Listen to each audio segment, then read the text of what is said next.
एक छोटे से गांव में राधा नाम की एक लड़की रहती थी।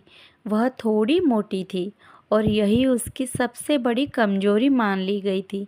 गांव के बच्चे उसे देखते ही हमेशा चिढ़ाते और कहते, अरे देखो मोटी आ गई।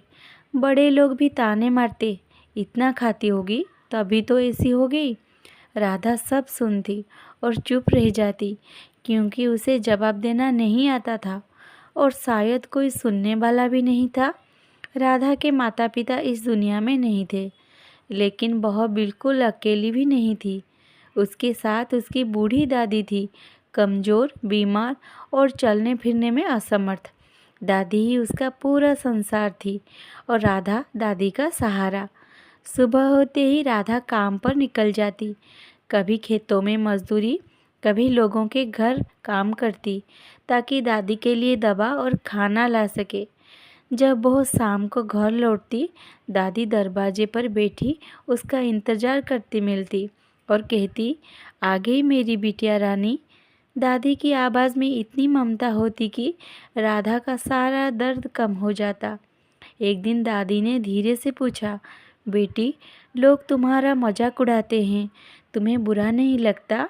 राधा कहती, दादी, अगर मैं उनके शब्दों में उलझ जाऊं तो आपका ख्याल कौन रखेगा?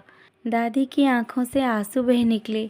उन्होंने सिर सहलाते हुए कहा, तू मोटी नहीं है, तू तो मेरे लिए भगवान का दिया सबसे बड़ा सहारा है। राधा ने उस दिन पहली बार खुद को थोड़ा खास महसूस किया, लेकिन दुनिया का व्यवहार नहीं बदला। एक दिन गांव में शादी था।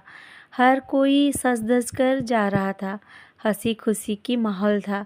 राधा दूर खड़ी सब देख रही थी। उसके मन में भी इच्छा हुई, काश मैं भी वहां जा पाती। वह थोड़ा पास गई, लेकिन कुछ लड़कियां हंसते हुए बोली, तू आई है, कहीं खाना खत्म ना कर दे। यह सुनकर राधा का दिल टूट गया। वह चुपचाप वापस मुड़ गई। घर पहुंचकर उसने दादी के सामने मुस्कुराने की कोशिश की, लेकिन आंसू छुपा नहीं पाई। दादी ने उसे गले लगाया, रो मत बेटी, एक दिन ये दुनिया तेरी कदर करेगी। अगले सुबह गांव में अफरा तफरी मच गई। चंदू नाम का छोटा बेटा जंगल में खो गया। सब लोग इकट्ठा हुए, लेकिन जंगल में जाने की हिम्मत किसी में नहीं थी। तभी राधा आगे आई, मैं जाऊंगा उसे ढूंढने। लोग फिर हंसे, तू जाएगी, तू तो खुद मुश्किल से चल पाती है। लेकिन इस बार राधा ने किसी की बात नहीं सुनी। उसे सिर्फ दादी की बात याद थी, एक दिन दुनिया तेरी कदर करेगी। वह अकेली जंगल की तरफ निकल पड़ी।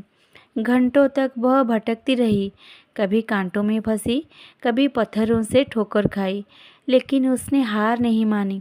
आखिरकार उसे चंदू एक पेड़ के नीचे रोता हुआ मिला। राधा ने उसे सीने से लगाया। उसने चंदू को उठाया और वापस गांव की ओर चल पड़ी। रास्ता कठिन था, शरीर भारी भी, लेकिन उसका दिल उससे भी ज़्यादा मजबूत था। कई बार वह गिरी, उसके पैर छिल गए, लेकिन उसने चंदू को कसकर पकड़े रखा। जब वह गांव पहुंची, सबकी आंखें खुली रह गई। चंदू की माँ दौड़कर आई और अपने बच्चे को गले लगा लिया। फिर राधा के सामने हाथ जोड़कर बोली, तुमने मेरे बेटे को बचा लिया, हमें माफ़ कर दो। आज किसी के पास हंसने के लिए कोई शब्द नहीं थे, सिर्फ शर्मिंदा। राधा कुछ नहीं बोली, बस धीरे धीरे अपने घर की ओर चल पड़ी। जब वह घर पहुंची, दादी दरवाजे पर खड़ी थी। मुझे पता था मेरी बिटिया सबसे अलग है। राधा दादी के गले लगकर रो पड़ी। उस दिन के बाद गांव वालों की नज़रिया बदल गई। अब कोई उसे मोटी नहीं कहता था, सब उसे इज्जत से राधा कहते। लेकिन राधा के लिए सबसे बड़ी खुशी दादी का मुस्कुराता हुआ चेहरा था।